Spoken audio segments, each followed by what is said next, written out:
మీ వ్యాపార ప్రకటనల కోసం ఈ నంబర్ను సంప్రదించండి. నమస్కారం సార్. నమస్తే సార్, ముద్రగడ పద్మనాభం పవన్ కళ్యాణ్ గారికి ఒక లెటర్ రాశారు సార్. ఈ లెటర్ ఎందుకు రాశారు, మరి ఈ లెటర్లో ఏముంది సార్?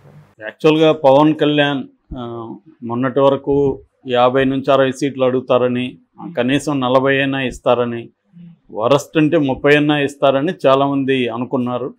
చివరికి అది 24కి నిండిపోయింది. అప్పుడైనా ఆయన ఓపెన్గా 24 ఎందుకు తీసుకున్నాము ఏంటి అనేది ఫ్రాంక్గా చెప్పి కన్విన్స్ చేయకుండా మనం 24 కాదు 40 తీసుకున్నట్టు, ఎందుకంటే 3 లోక్సభ నియోజకవర్గాల్లో కూడా 20 పైన అసెంబ్లీ ఉంటాయి కదా, అవి కూడా మన అకౌంట్లోనే ఉంటాయి. ఈ పిచ్చి లెక్కలంతా చెప్పాడు. మరి అతను వినేవాళ్ళు ఐక్యూ లేదనుకుంటాడా, లేకపోతే ఆయనకి ఐక్యూ లేదా డౌట్ వస్తుంది. ఎవడు ప్రపంచంలో ఎవడు ఇలాంటి లెక్కలు చెప్పడు. ఓపెన్ రాజకీయాల్లో ఏంటంటే కొన్ని విషయాల్లో ఎగ్జాగరేట్ చేస్తారు, అందరూ చేస్తారు. కానీ అల్టిమేట్గా జనం ఇవాళ అంత స్మార్ట్ ఫోన్ల యుగం, ఇది పాతకాలం యుగం కాదు. ఏదో మీడియా మేనేజ్ చేస్తే అయిపోతుంది అనుకునే దానికి లేదు. ఇవాళ అనేక సోర్సుల నుంచి ఇన్ఫర్మేషన్ వస్తుంది. మరీ అంత గొర్రెలుగా ఎవరు లేరు ఇవాళ. కాబట్టి ఏంటంటే ఆయన ఒక ప్రాక్టికల్గా ఉండట్లేదు మనిషి. ఆయన లోపల ఉన్నాడు, ఆయనకు తెలుసు తన బలం ఎంతో అనేది తనకు తెలియదని ఏం లేదు, తనకు క్లారిటీ ఉంది. అందుకే లేకపోతే ఎలా ఒప్పుకున్నాడు 24కి, తన బలం ఇంతే అనేది అతనికి తెలుసు. అందుకని చంద్రబాబు కూడా, బాబు నీ బలం ఇంత, నీకు 24 నియోజకవర్గాల్లో కూడా క్యాండిడేట్ లేరు కదా, దాంట్లో కూడా మళ్ళీ నేనే పెట్టాలి. క్యాండిడేట్లు కాకుండా డబ్బు ఎక్కడిది, వాళ్ళకి డబ్బులు ఇవ్వాలి కదా, డబ్బులు లేవు అనేది నిన్న కూడా ఆయన ఉమ్మడి సభలో మనకేమన్నా 1000 కోట్లు ఉన్నాయా అని అరుస్తున్నాడు. 1000 కోట్లు ఉన్నాయా అట్టేటప్పుడు మరి జీరో బడ్జెట్ పాలిటిక్స్ చేస్తానని ఎందుకు చెప్పావు నువ్వు? మిగతా వాళ్ళు ఖర్చు పెడతారని నువ్వు ఎలా విమర్శిస్తావు?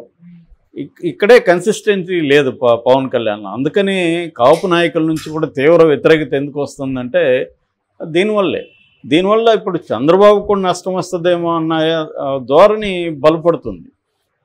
ఎందుకంటే చంద్రబాబు ఎందుకు పొత్తు పెట్టుకున్నాడు, పవన్ కళ్యాణ్ కొండే ఒక 10% ఓట్లు ట్రాన్స్ఫర్ అయితే మనకి ఆల్రెడీ ఒక 40% ఉంది కాబట్టి మనకి వస్తుంది అన్నది ఒకటి. రెండోది, జగన్కి వ్యతిరేక ఓటు చెల్లకుండా ఉంటుంది అనేది చంద్రబాబు. ఎందుకంటే ఆయనకు అనుభవం ఉంది, ఆయన ప్రతి విషయాన్ని క్షుణ్ణంగా ఆలోచించి చేస్తారు. అంతవరకు బాగానే ఉంది. కానీ పవన్ కళ్యాణ్ని కంట్రోల్ చేసేది చంద్రబాబు కూడా చేత కావట్లేదేమో అన్న డౌట్ వస్తుంది. ఆయన మాట్లాడే పద్ధతి, మామూలుగా సీట్లు ఇవ్వడం వరకు చంద్రబాబు అనుకున్నట్టుగానే ఇవ్వగలిగాడు. నిజానికి తెలుగుదేశంలో ఉండేవాళ్ళు కూడా ఆశ్చర్యపోయారు, చంద్రబాబు బాగా డీల్ చేశాడే పవన్ కళ్యాణ్ని, 24 ఒప్పించాడు పర్వాలేదు అనేది అందరూ అనుకుంటున్నారు. ఆ రకంగా చంద్రబాబు సక్సెస్ అయ్యాడు. అతన్ని 24కే పరిమితం చేయడంలో సక్సెస్ అయ్యాడు. ఆ 24లో కూడా కనీసం ఒక 10 మంది తెలుగుదేశం వాళ్ళే జాయిన్ అవుతారు నాకు తెలిసి. ఎందుకంటే ఆయన దగ్గర 24 గెలవాలి కదా, గెలిపించుకునే స్థాయి పవన్ కళ్యాణ్కి లేదు. సో అందుకని మళ్ళీ చంద్రబాబే చేయాలి. ఇవన్నీ పవన్ కళ్యాణ్కి తెలుసు. కానీ తన అభిమానులు కావచ్చు, కాపులను కావచ్చు మభ్య పెట్టడం, మాయ చేయడం అనేది ఎప్పటి నుంచో చేస్తూ వస్తున్నాడు. ఏ రకంగా ఎక్కువ సీట్లు తీసుకుంటాననే నమ్మకం కలిగించడం, నేను ముఖ్యమంత్రి అవుతానని చెప్పడం, ఇది ఎక్కువ చేస్తూ వచ్చాడు. నిజానికి ఈ 2 పొత్తుల్లో ఇతను ఒక మైనర్ పార్ట్నర్. ఇది బాడీ అయితే ఇది తోక ఎప్పుడు కూడా బాడీని ఊపలేదు, బాడీనే తోకను ఊపాలి.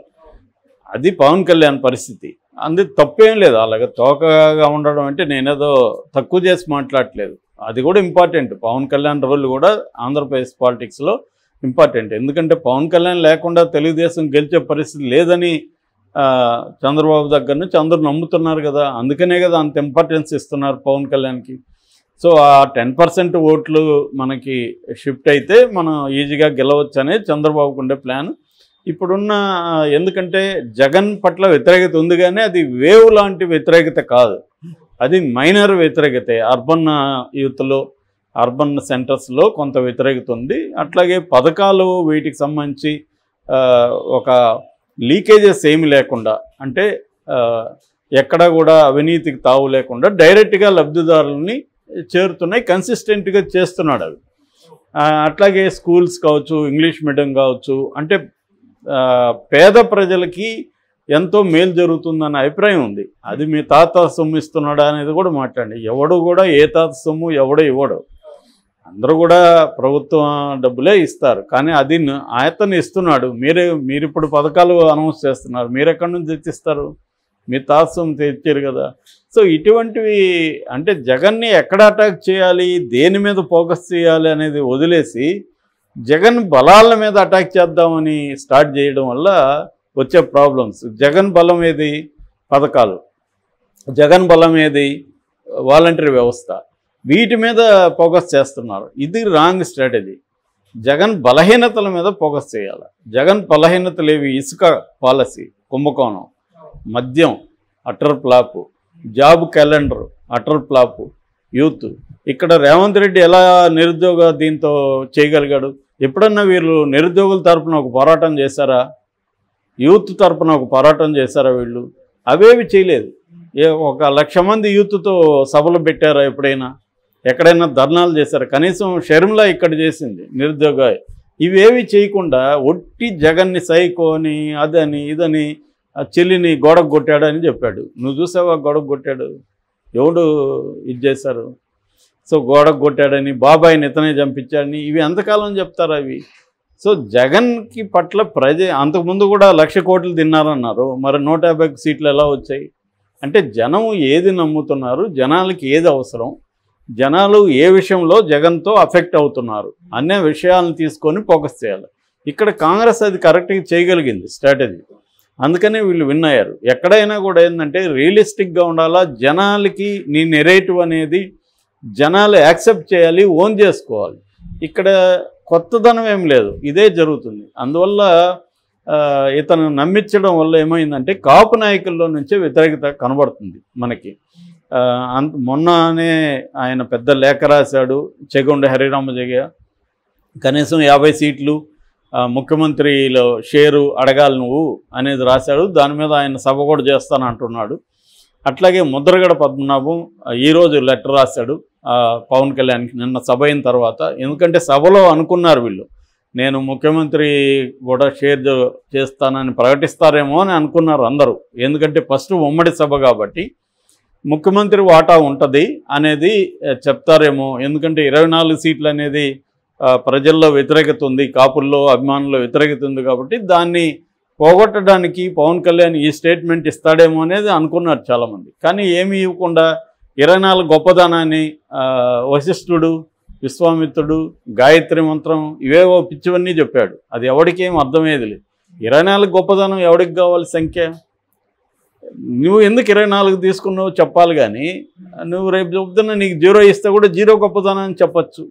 ఏ అంకె గొప్పదనానైనా చెప్పచ్చు. అది కాదు కదా ఇక్కడ 24 గొప్పదా కాదు అనేది చర్చ. ఇక్కడ 24కి ఎందుకు నేను పరిమితం అయ్యాను అనేది నువ్వు కన్విన్సింగ్గా లాజికల్గా ఎక్స్ప్లెయిన్ చేయాలి. కానీ నన్ను ఎవడు ప్రశ్నించొద్దు, నన్ను విభేదిస్తే నా శత్రువులే, నేను మిత్రుడిగా ఉంటే చచ్చే వరకు ఉంటా, శత్రువు అయితే నువ్వు చచ్చే వరకు ఉంటా, ఇదేం డైలాగ్ వెర్షన్? ఇదంతా సినిమాల్లో పనికొస్తుంది కానీ రాజకీయాల్లో ఈ డైలాగ్ వెర్షన్ పనికిరాదు. తర్వాత పవన్ కళ్యాణ్ అంటే ఎవడు, పవన్ కళ్యాణ్ అంటే అది, పవన్ కళ్యాణ్ అంటే ఇది, పవన్ కళ్యాణ్ అంటే అది అని తన మీద అది కూడా సినిమాలో ఈ విలన్ని కొట్టేటప్పుడు వీడు చెప్పుకుంటాడు, సిద్ధార్థ రాయ్ ఎవడు సిద్ధు అంటే ఎవడరా అని. ఈ డైలాగ్ వెర్షన్ ఉంది కానీ అక్కడ రియలిస్టిక్గా లేదు. సో కాబట్టి ఇప్పుడు ముద్రగడ కూడా ఏం రాశాడంటే యాక్చువల్గా ముద్రగడని కలవలేదని ముద్రగడకి అసంతృప్తి ఉంది. ఎందుకంటే ఆల్రెడీ ముద్రగడని పార్టీలోకి ఆహ్వానించడం కోసం తన జనసేన నాయకుల్ని పంపించాడు. అక్కడికి పంపిస్తే బోలిశెట్టి శ్రీనివాసరావు వాళ్ళని పంపించాడు. పంపించినప్పుడు ఆయన చేరడానికి ఇష్టపడినప్పుడు ఈయన వెళ్ళి మాట్లాడితే బాగుంటుంది, ఆయన పెద్ద నాయకుడు కాదు కాపు నాయకుడు అనుకుంటే ఈయన వస్తానన్నాడు, రాలేదు. నెల గడిచిపోయింది. దాంతో ఎవరో అడిగితే వస్తే ఒక నమస్కారం, రాకపోతే 2 నమస్కారాలు అని సెటైరికల్గా ఆయన అన్నాడు. ఇప్పుడు ఆయన లెటర్ రాశాడు పవన్ కళ్యాణ్కి, కనీసం మీరు 50 సీట్లు 2 ఏళ్ల పాటు ఆయన ముఖ్యమంత్రి అడుగుంటే బాగుండేది అనేది ఆయన. కనీసం 1 సంవత్సరం ముఖ్యమంత్రిగా ఉంటాడు అనేదన్నా వాళ్ళు ఆశించారు. సరే, అతని బలంలో నిజానికి అతని బలానికి అతనికి ముఖ్యమంత్రి ఇవ్వడం కరెక్ట్ కాదు, నో డౌట్ అది. కానీ వాళ్ళు ఎందుకు ఆశిస్తున్నారు? నువ్వే కల్పించావు వాళ్ళకి. నేను ముఖ్యమంత్రి అవుతా అని చెప్పకపోయింటే ముందు నుంచి ఎందుకు ఆశిస్తారు వాళ్ళు? ఇప్పుడు సిపిఐ కలుస్తూ ఉంది, సిపిఐలో నుంచి ముఖ్యమంత్రి అవుతారని ఎవరైనా అనుకుంటారా? ఎవరు అనుకోరు కదా. పొత్తులో ఉన్నప్పుడు ఏమవుతుందంటే ఈ చిన్న పార్టీ ముఖ్యమంత్రి అవుతారని ఎవరు ఆశించరు, ఏ వర్గం కూడా ఎక్స్పెక్ట్ చేయదు. కానీ ఇతనే చెప్పడం వల్ల అభిమానుల్ని సంతోషపరుద్దామని చెప్పాడు. అది రాంగ్ స్టెప్. ఒక ఫాల్స్ హోప్ క్రియేట్ చేశాడు. సో ఇప్పుడు ముద్రగడ లేక వైరల్ అయింది. ముద్రగడ ఏమంటున్నాడంటే కనీసం నువ్వు ఒక 50 సీట్లు ఒక 2 ఏళ్ల పాటు ముఖ్యమంత్రి అడుగుంటే బాగుండేది, నువ్వు అది చేయలేదు. ఇప్పుడు 24 సీట్లు తీసుకున్నావు, 24 సీట్లు తీసుకున్నాక ఇంకా నాకేమి ఇస్తావు నువ్వు, నా అవసరం నీకు లేదులే అని చెప్పాడు. ఎందుకంటే 24లో ఇంకా వేరే వాళ్ళకి ఏమి ఇస్తాడు ఈయన? అందులో కూడా ఎట్లాగూ చంద్రబాబు కొంతమందిని పంపిస్తాడు. ఆల్రెడీ ఇప్పుడు చంద్రబాబు లిస్టులో 7 మంది కాపులు ఉన్నారు. సో కాబట్టి కాపులకు కూడా పెద్ద ఎత్తున దీంట్లో ఏమీ వచ్చే ఛాన్స్ లేదు. ఎందుకంటే 21 మంది కమ్మాస్ ఉన్నారు 94లో, ఇంకొక 57 వాళ్ళు అన్ని కలిపి ఒక 30 మంది కమ్మాస్ వచ్చే అవకాశం ఉంది.